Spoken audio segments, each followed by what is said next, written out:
Unit tank Korps Angkatan Darat ke-68 Rusia tidak memberi kesempatan musuh bernafas.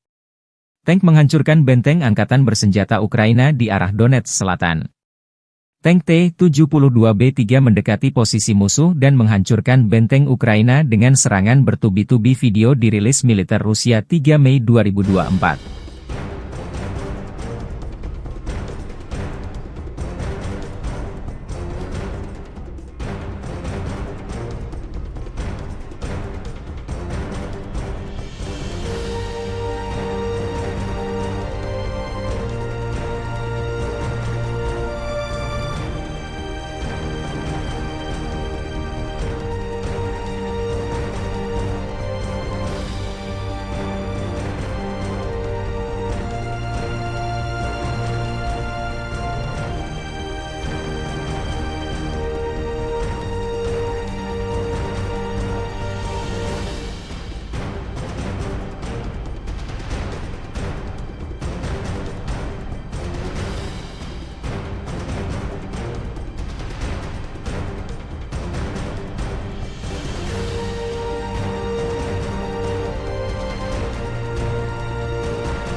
Staf Umum Angkatan Bersenjata Ukraina 3 Mei melansir militer Rusia total kehilangan 472.140 tentara di Ukraina sejak awal invasi besar-besaran pada 24 Februari 2022. Jumlah ini termasuk 1.270 korban yang diderita pasukan Rusia dalam satu hari terakhir.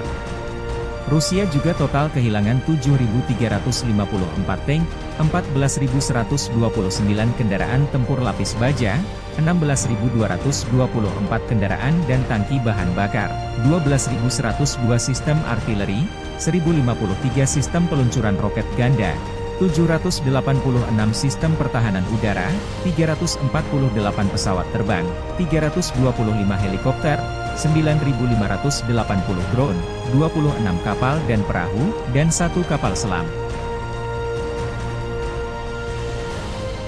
Download Tribun X sekarang, menghadirkan lokal menjadi Indonesia.